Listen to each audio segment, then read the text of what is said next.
পঞ্চগড়ের দেবীগঞ্জ উপজেলার প্রত্যন্ত এলাকায় উদ্যোক্তা মফিদুল ইসলাম গড়ে তুলেছেন পঞ্চরস নামের একটি দুগ্ধজাত পণ্যের প্রতিষ্ঠান। নিজে আর্থিকভাবে লাভবান হবার পাশাপাশি তার এই উদ্যোগ এলাকায় সৃষ্টি করেছে কর্মসংস্থানের।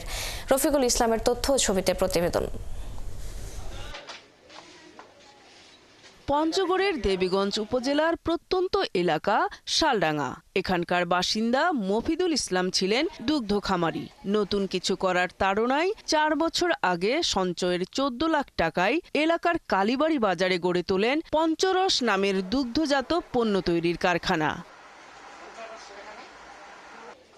এরপর তাকে আর থেমে থাকতে হয়নি।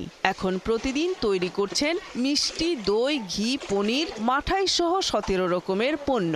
আর এসব তৈরির জন্য দৈনিক 2000 লিটার দুধ সংগ্রহ করেন তিনি। খামারিদের ন্যায্য দামে দুধ বিক্রির জন্য নির্ভরযোগ্য ঠিকানা হয়ে উঠেছেন মফিদুল। পঞ্চরস আমার বাসায় যায়, ভ্যান যায়, সংগ্রহ করে দুধটা নিয়ে আসে। আর সপ্তাহে আমি ন্যায্য মতো দাম পাই। এখন দুধের মূল্য মোটামুটি ভালো পাই। আগে আমি বাইরে দুধ দিতাম, দাম পাইতাম না, দুধ বিক্রি করতে খুব অসুবিধা হইতো। 2টা গাভী আছে, 30 লিটার দুধ দিই, ডেলি দিই 1.5 টাকা।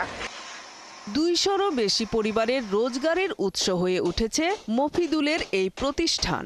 সরকারি পৃষ্ঠপোষকতা পেলে প্রতিষ্ঠানের পরিধি আরও বাড়ানো সম্ভব বলে জানান মফিদুল।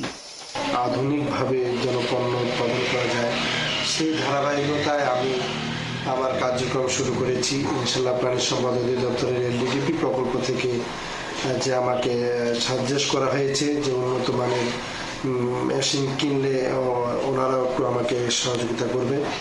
এলডিডিপি প্রকল্পের আওতায় মফিদুল সহ নতুন উদ্যোক্তাদের সহযোগিতার আশ্বাস দিয়েছে প্রাণী সম্পদ বিভাগ।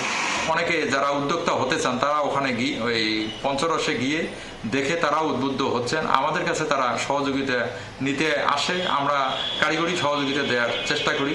এই সার্বিক অবস্থা এটি আমাদের প্রাণী সম্পদ অধিদপ্তর দেখাশোনা করছে।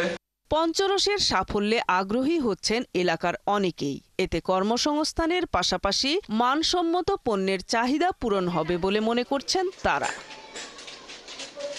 নূর তাজমিন নীর, 71।